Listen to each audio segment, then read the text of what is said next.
सभी को good morning. आज तारीख क्या है बच्चों? 13 मार्च 2024। 13 मार्च 2024, ठीक है ना? और बुधवार है ना, वेडनेसडे है। क्या है? वेडनेसडे। तो चलिए आज का लेक्चर स्टार्ट करते हैं इस बहुत इंपॉर्टेंट मोटिवेशनल कोट के साथ। ये मोटिवेशनल कोट आज का है, जीत और हार आपकी सोच पर डिपेंड करता है। जीत और हार आपकी सोच पर निर्भर करता है। मान ले तो हार होगी और ठान ले तो जीत होगी। अगर मान लीजिए क्या अच्छा आज से कल से हम ये काम करेंगे, ठीक है, तो मान रहे खाली कर नहीं रहे हैं, और ठान लेंगे तो जीत होगी। कल से आज से हमें ये काम करना है तो करना है, तो करना है तो करना है, इसका मतलब कि आपने ठान लिया। और करेंगे इसका मतलब मान लिया, ठीक है ना? जैसे आज एक दिन पीट दिए किसी चीज को लेकर के, टेबल वगैरह को लेकर के, तो आपके दिमाग में चलेगा कि घर जा करके याद करेंगे, ठाने नहीं। और कभी कभी ज्यादा जब पिटाई हो जाएगा तब मानिएगा, कब तब क्या ठानिएगा, याद कर लेंगे तो याद कर लेंगे। आज 25 का टेबल याद होना चाहिए तो होना चाहिए, ठीक है ना? तो यही है दोनों में मानने और ठानने में अंतर, ठीक है? या जो चीज को ठान लिए हैं, जैसे आपने कभी देखा होगा कि कोई कपड़ा लेना है और ठान लिए कि हमको ये कपड़ा खरीदना है, तो वो जब तक न ले आता है आप कुछ नहीं करते हो, तो उसको कहते हैं ठानना। समझ में आ गया ना? तो ठीक उसी प्रकार से आप लोग को मानना नहीं है, ठानना है। क्या करना है? चलिए आज का क्वेश्चन देखते हैं। फर्स्ट क्वेश्चन, आज का करंट अफेयर का first question, Oscar award. Oscar award एक ऑस्कर अवार्ड होता है, ठीक है बच्चों? ऑस्कर अवार्ड 2024 में सर्वश्रेष्ठ फिल्म का अवार्ड दिया गया। कौन सा फिल्म को सर्वश्रेष्ठ यानी बहुत अच्छे फिल्म का अवार्ड दिया गया? ऑस्कर अवार्ड, ठीक है? तो ऑस्कर अवार्ड मिला है ओपेनहाइमर को। ओपेनहाइमर को इस बार 2024 में ओपेनहाइमर को ऑस्कर अवार्ड मिला है। किस फिल्म को? ओपेनहाइमर, याद रखेंगे, ओपेनहाइमर को ऑस्कर अवार्ड मिला है। ओपेनहाइमर को ऑस्कर अवार्ड मिला है। आइए अब देखते हैं, फिल्म को तो मिला, अब हीरो को ही मिलता है ये अवार्ड। ऑस्कर अवार्ड देखिए इस प्रकार से होता है, ठीक है ना? याद रखोगे ये 13.2 फीट का होगा, ओके? और ये 3.8 किलोग्राम का ये सोने का होता है ना? गोल्ड का बना होता है। और ये आदमी जैसा ये ऑस्कर अवार्ड है। कहता है ऑस्कर अवार्ड को एकेडमी अवार्ड भी कहा जाता है। ये आपके क्वेश्चन बनेगा, ऑस्कर अवार्ड और एकेडमिक में क्या अंतर है? तो दोनों सेम ही है। कहता है यह हर साल अमेरिका में होने वाला एक अवार्ड फंक्शन है। हम नोबेल की बात नहीं कर रहे हैं, ऑस्कर की बात कर रहे हैं, ठीक है? ये फिल्म जगत में सबसे बड़ा अवार्ड है ना? इससे बड़ा कोई और अवार्ड नहीं होता है फिल्म जगत में। जैसे पिछले बार भारत की ओर से भी ऑस्कर अवार्ड जीता था, और वो किस फील्ड में? गाना के क्षेत्र में, है ना? एगो नाटू नाटू करके गाना था, नाचू नाचू करके, ठीक है? इस फिल्म को ऑस्कर अवार्ड पिछले साल मिला था। तो इस बार फिल्म के क्षेत्रों में किस फिल्म को मिला? तो कौन सा फिल्म था बच्चे? याद रखिएगा, ओपेनहाइमर। कौन सा मूवी? ओपेनहाइमर को ऑस्कर अवार्ड मिला। ऑस्कर अवार्ड को और एक नाम क्या है? Academy award. क्या नाम है? Academy award. यह हर साल अमेरिका में होने वाला एक अवार्ड फंक्शन है। तो ऑस्कर अवार्ड की घोषणा अमेरिका में होती है, जो देश विदेश सब जगह से लोग इकट्ठा होते हैं, ठीक है? और वह जो फिल्म को प्रदर्शन करते हैं, जिसका फिल्म बहुत अच्छा है, कोई चोरी वगैरह पेस्ट वगैरह नहीं किया गया है, तो ऐसे फिल्म को ऑस्कर दिया जाता है। और जब एक बार ऐसे लोगों को ऑस्कर मिल जाए, ठीक है ना, तो फिर जीवन भर आपको अच्छे अच्छे मूवी बनाने के लिए मिलेगा, और ज्यादा पैसा, ब्रांड एम्बेसडर, अधिक चीजों का बनेंगे। कहता है इसका आयोजन academy of motion picture arts and science के द्वारा किया गया। यह पहले एकेडमिक अवार्ड के अनुसार शुरुआत हुआ था। इसकी स्थापना, ऑस्कर की स्थापना कब हुई? 16 मई 1929 को, है ना? तो ऑस्कर की स्थापना कब हुई? 16 मई। यह इंपॉर्टेंट है। ऑस्कर की स्थापना 16 मई 1929 को हुआ। ऑस्कर की स्थापना कब हुआ? 16 मई 1929 को हुआ। आइए देखिए इस प्रकार से किस किस कैटेगरी में मूवीज में आपको ऑस्कर मिला है वो देखिए। अब भारत भारत के ऑस्कर, आज तक के भारत में ऑस्कर अवार्ड कब कब मिला, किसको किसको मिला, कौन सा मूवी को मिला, वो देखिए। सबसे पहले ऑस्कर अवार्ड पाने वाले प्रथम भारतीय भानु अथैया, आप लोग याद किए होंगे भानु अथैया को। अगर विश्व में प्रथम याद कर रहे होंगे तो भानु अथैया जरूर आया होगा। ये भारत के प्रथम अभिनेत्री भानु अथैया को मिला था। किस फिल्म के लिए? तो गांधी एक फिल्म आया था, है ना, गांधी फिल्म के लिए। अब कैटेगरी में किस मिला था? Best costume design. Costume design मतलब पहनावा ओढ़ावा। जैसे कोई भगवान बनता है तो मुकुट उकुट लगाता है ना, चेहरा अपना बना लेता है दूसरे ढंग का, है ना, समझ में आ रहा है, कपड़ा अलग अलग ढंग का पहनता है, उसको बोलते हैं कॉस्ट्यूम्स। तो बेस्ट कॉस्ट्यूम्स डिजाइन में और रिजल्ट की जीत हुआ था। फिर सत्यजीत रे को मिला ऑस्कर अवार्ड, ठीक है। ये किस फिल्म के लिए? तो ये सम्मानित किया गया था, ओके, सत्यजीत रे को डायरेक्ट ही हॉनर अवार्ड के रूप में। कहता 2009 में मिला रसूल पुकुटी को। ये स्लम डॉग मिलेनियर, ये फिल्म बहुत ज्यादा चला है ना, स्लम डॉग मिलेनियर से दिया गया। इसमें बेस्ट सॉन्ग मिक्सिंग, यानी जो साउंड होता है ना, साउंड, जैसे कोई मूवी देखते हैं तो एगो देखिएगा अंदर से वो साउंड आते रहता है, ठीक है, तो इसी ढंग से बहुत मिक्स साउंड था, तो मिक्सिंग साउंड के लिए इसको ऑस्कर मिला था। और AR रहमान एवं गुलजार, ये किसके लिए मिला? तो बेस्ट ओरिजिनल सॉन्ग के लिए। ऐसा ओरिजिनल सॉन्ग जो कभी किसी से कॉपी नहीं किया गया है। कॉपी का मतलब होता है कि दूसर का फिल्मों में से, गानों में से निकाल के एकरा में देखते हो, एक भोजपुरी गाना निकालता है, ओकरे पर 4-5 गो निकल जाता है, तो वो हो गया डबिंग गाना, डुप्लीकेट गाना, वो ओरिजिनल गाना नहीं है। समझ में आ रहा है ना बच्चे? तो ऐसे फिर AR रहमान को स्लैम डॉग मिलियनेयर के लिए बेस्ट ओरिजिनल स्कोर भी दिया गया था, ओके। आप इतना ऑस्कर के बारे में जानिए। तो ऑस्कर अवार्ड एक प्रकार का कैसा अवार्ड है? अमेरिका में होने वाला सबसे बड़ा अवार्ड है जो फिल्म के क्षेत्रों में दिया जाता है। और ये स्थापित कब से हुआ था? 16 मई 1929 से, याद रखिएगा 16 मई। इसका ये संस्करण यानी कई बार हो चुका है आज तक के? तो 96वां है इस बार, यानी 95 बार हो चुका, इस बार 56वां था। इसका आयोजन कब हुआ? 10 मार्च 2024 को।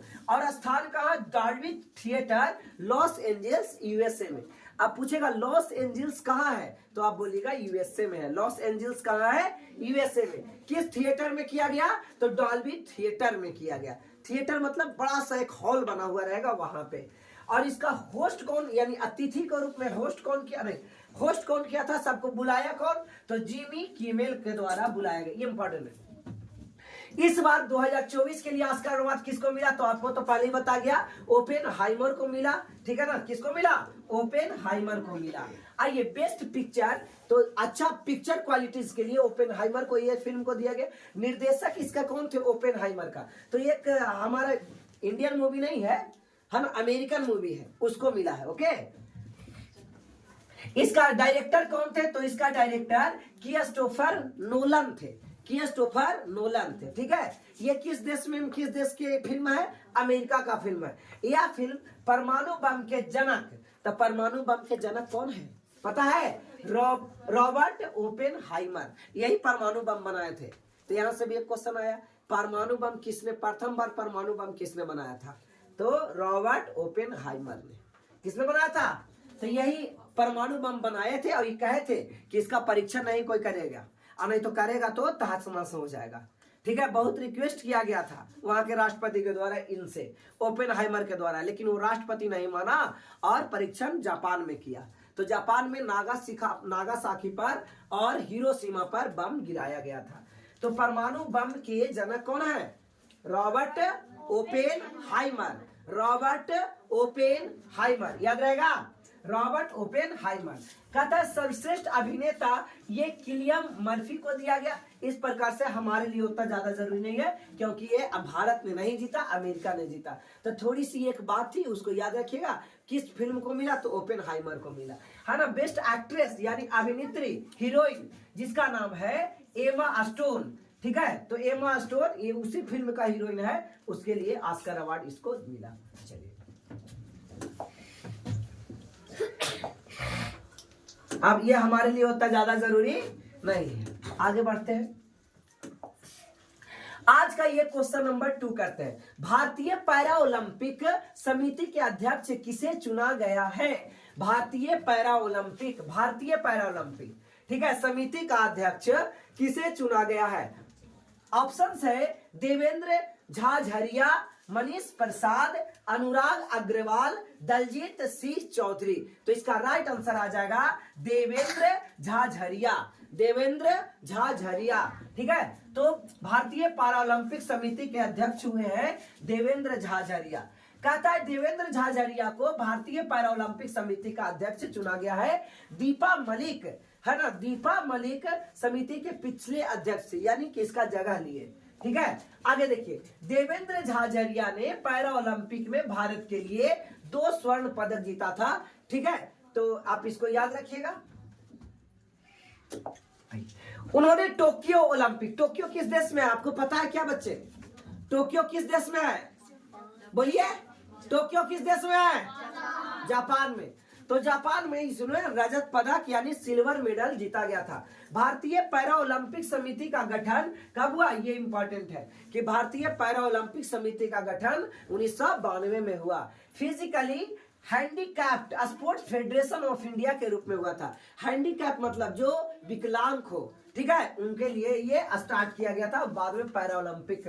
ठीक है, इस पर भारत का पहला पैरा शूटिंग विश्व कप में 9 से 15 मार्च तक के दिल्ली में आयोजित किया जा रहा है। अभी चल रहा है, मार्च है ना, आज 13 तारीख है, यानी अभी खत्म नहीं हुआ है।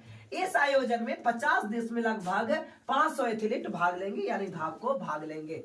खेल का प्रमुख संगठन, यहाँ ना ये कुछ इंपॉर्टेंट है, याद करिएगा। डेली आप एक ही चीज को पढ़िएगा तो बार बार याद हो जाती है।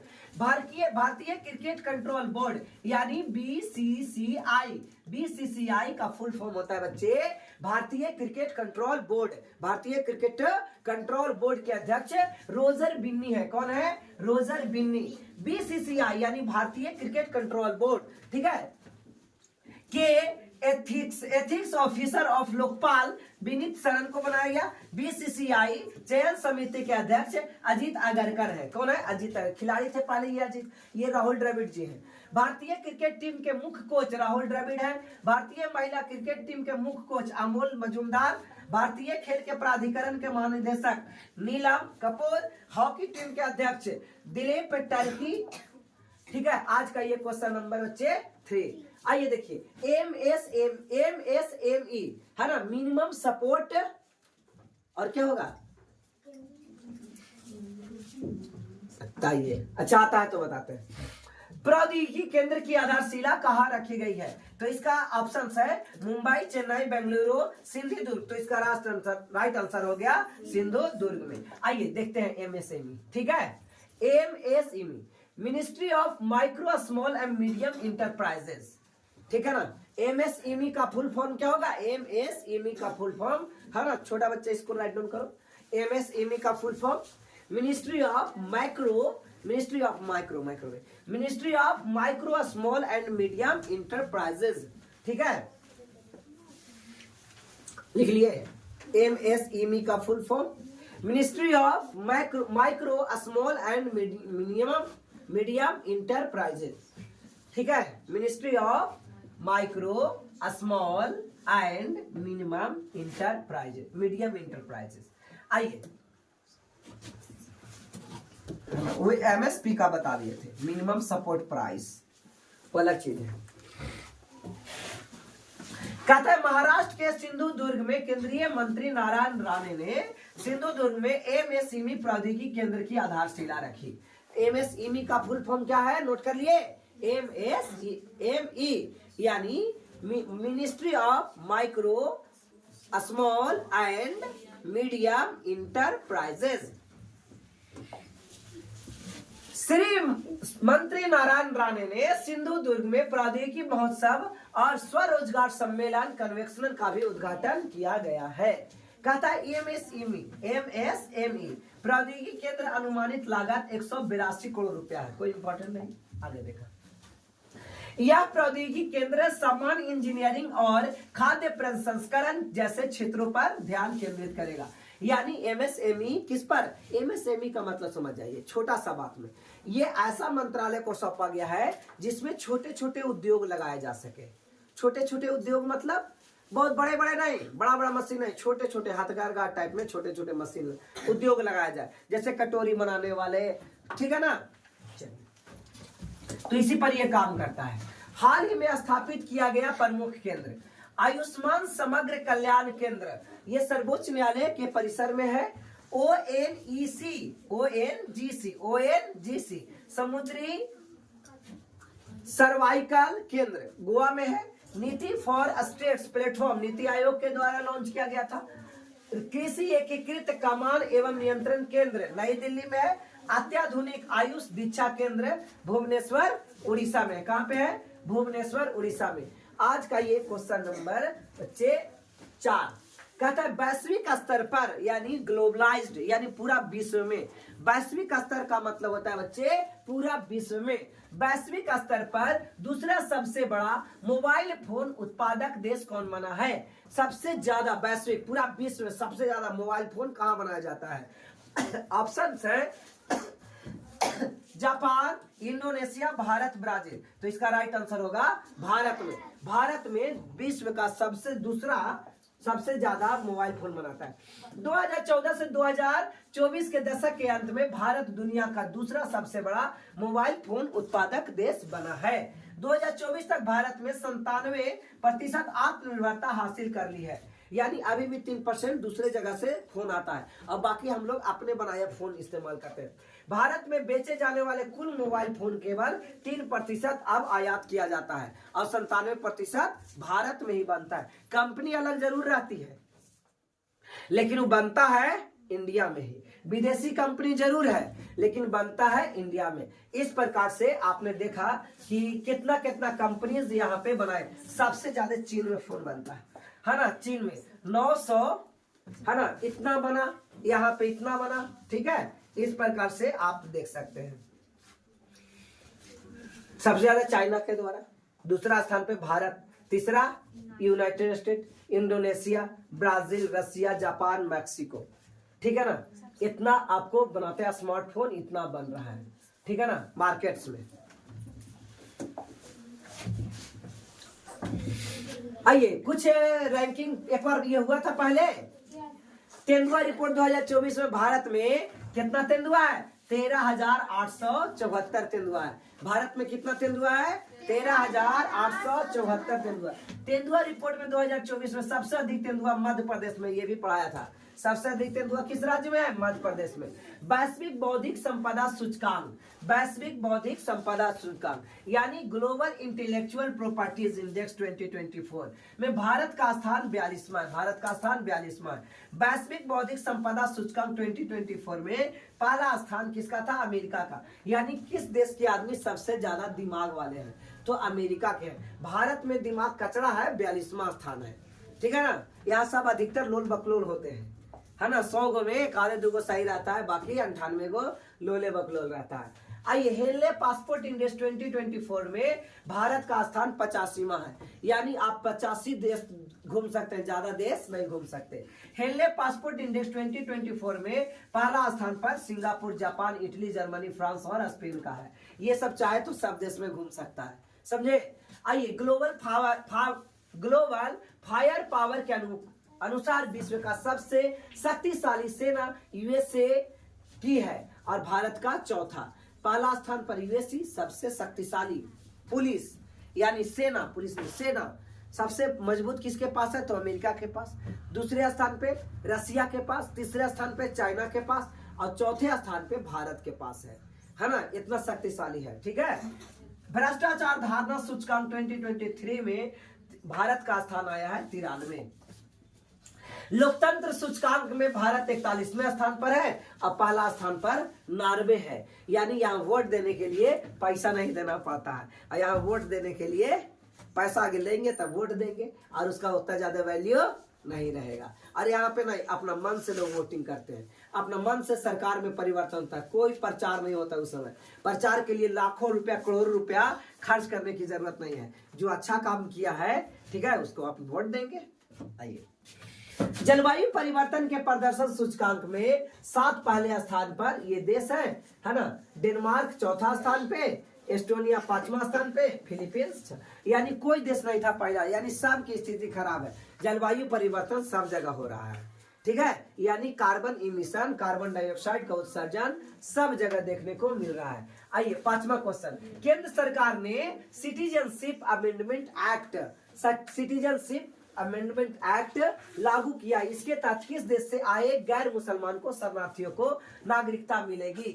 यानी सिटीजनशिप अमेंडमेंट एक्ट, CAA बहुत पहले कानून में था, CAA को हटाओ और इसको क्या कर रहा है, हटाएगा। ये भारत में लाया गया, इसलिए अगर कोई पाकिस्तानी भारत में आना चाहता है, हिंदू, ठीक है ना, तो आराम से आ सकता है, मुस्लिम भी आ सकता है और यहाँ आके रहेगा। पाकिस्तान के लिए है, बांग्लादेश के लिए है और अफगानिस्तान के लिए है।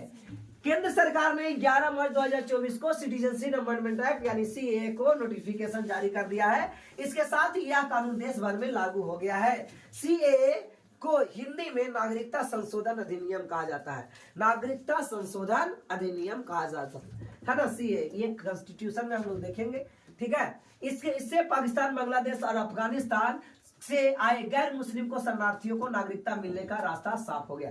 गैर मुसलमान का रहा बेटा, मुसलमान नहीं, गैर मुसलमान को, मुसलमान आएगा तो नागरिकता मिलेगा बड़ी टेढ़ा से। और अगर पाकिस्तान से कोई हिंदू आता है भारत में, या बांग्लादेश से कोई हिंदू आता है भारत में, या बौद्धिस्ट या जैन, मुस्लिम नहीं होना चाहिए, ठीक है। ऐसे लोगों को आसानी से भारत का नागरिकता मिल जाएगा, वो आधार कार्ड बन जाएगा। और कोई दूसरा लोग अगर आधार कार्ड भारत को बनाना चाहे तो 7 साल 12 साल इंतजार कीजिए। कोई विदेशी आकर के यहाँ का आधार कार्ड नहीं, अब हमने के देखो ऐसे बन जाता है।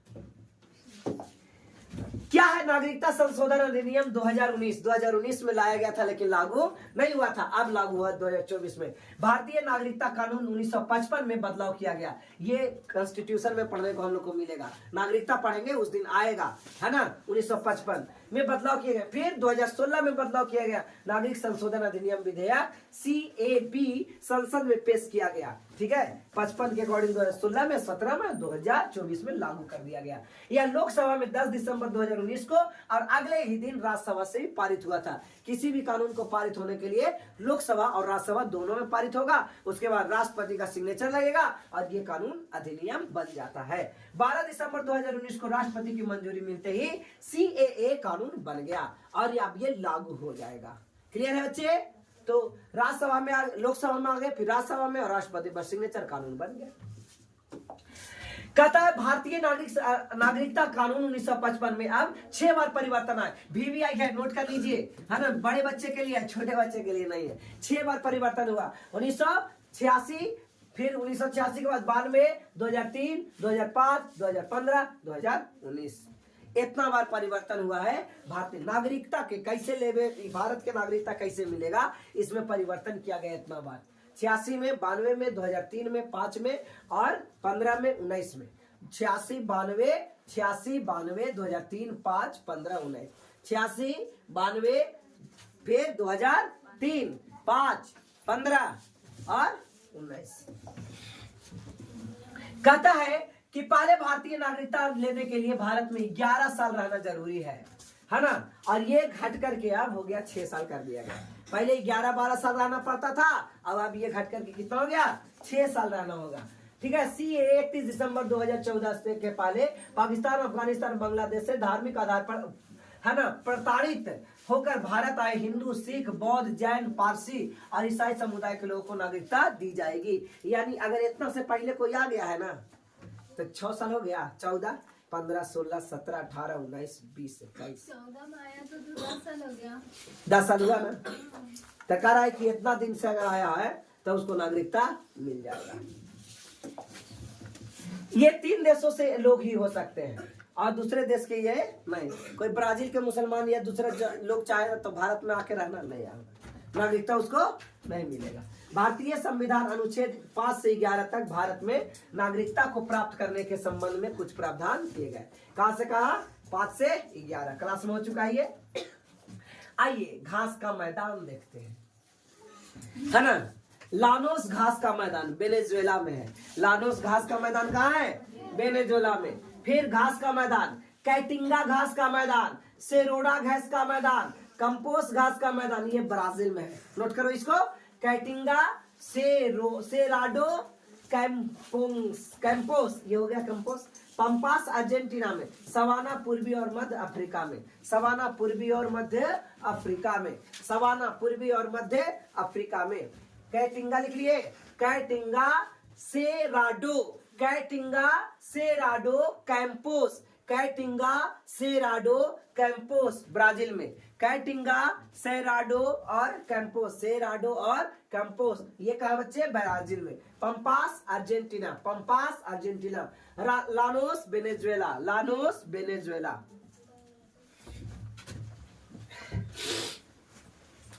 हो गया, लानोस वेनेजुएला। आइए, weld Africa, veld Africa, downs Australia, सब लिख रहे हैं ना, weld Africa, veld Africa, veld Africa, downs Australia, downs Australia.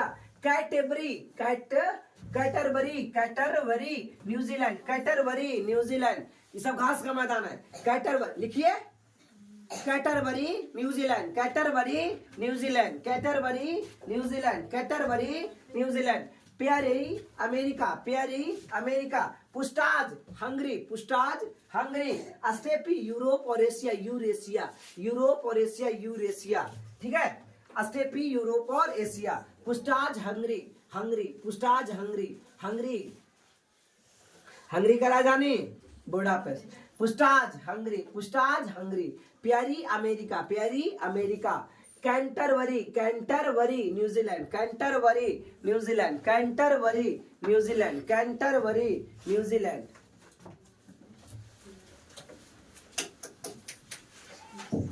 अरे वो नहीं आई अभी तक, जिस सुबह उठा के बैठी करी थी हांसू।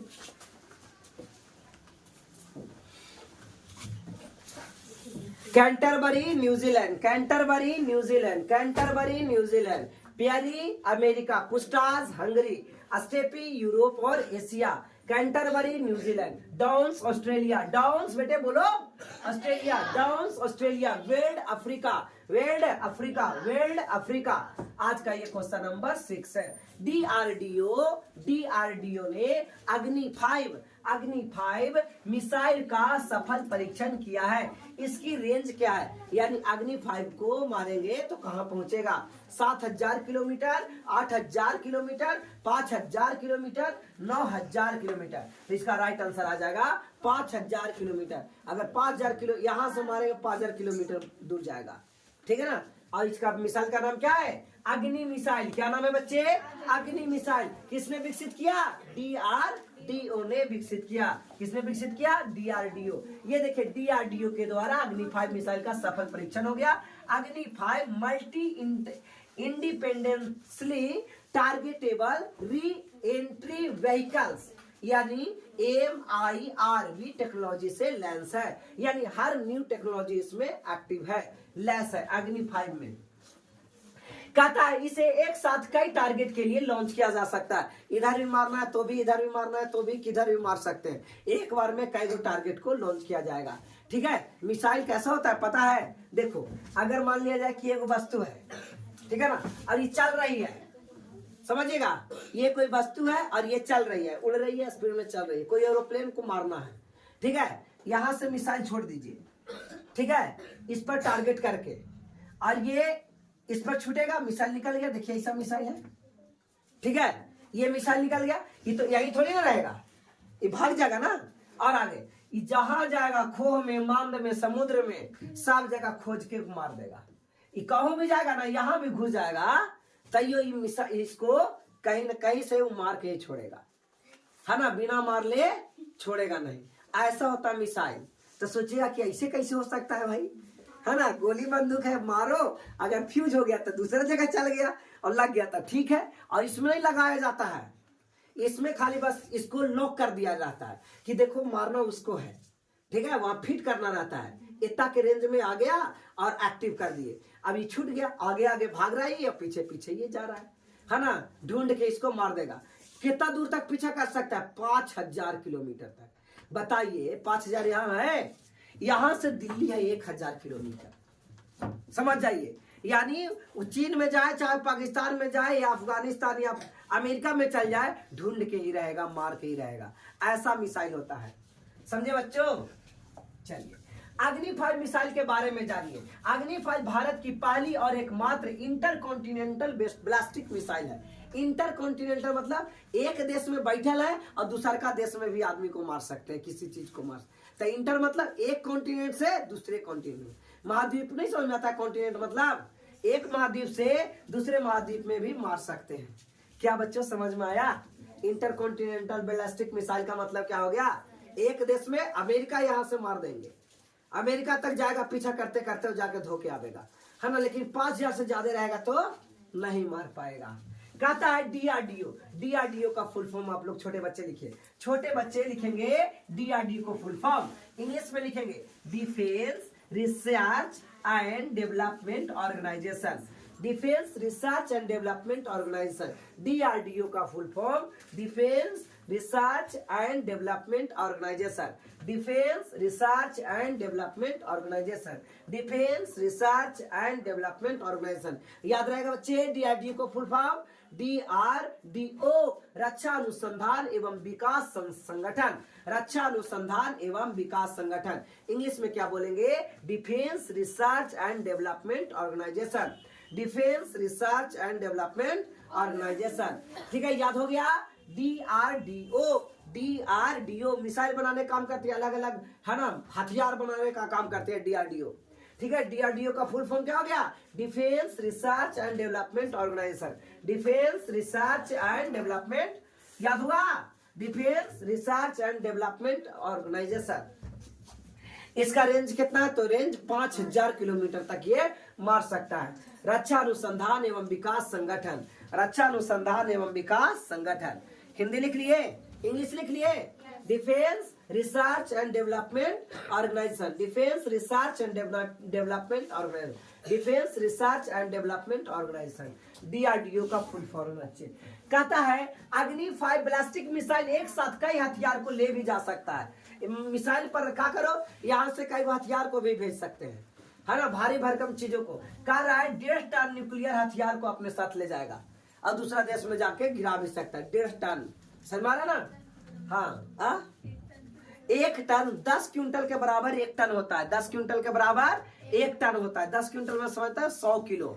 1 क्विंटल बराबर 100 किलो और 10 टन लेके जा। 10 क्विंटल के बराबर 100 किलो की 1 क्विंटल 100 किलो के बराबर होता है, ठीक है, और 1 टन 10 क्विंटल के बराबर होता है।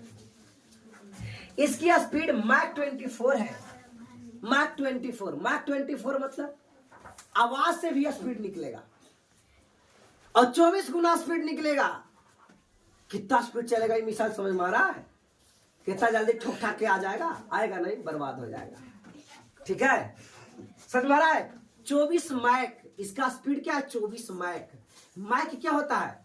आवाज के स्पीड से जो चीज वस्तु जाती है अगर तो 1 मैक कहलाएगा, और दुगुना स्पीड से जाती है तो 2 मैक कहलाएगा, 3 गुना स्पीड से जाती है तो 3 मैक कहलाएगा। तो यहाँ पे 24 गुना स्पीड से जाएगी तो 24 मैक कहलाया। क्या कहलाया? 24 मैक।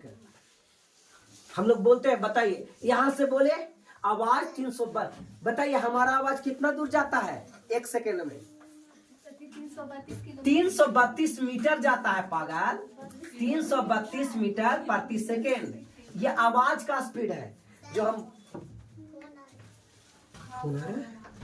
यानी वीडियो खत्म हो रहा है तो उसको उठाना नहीं।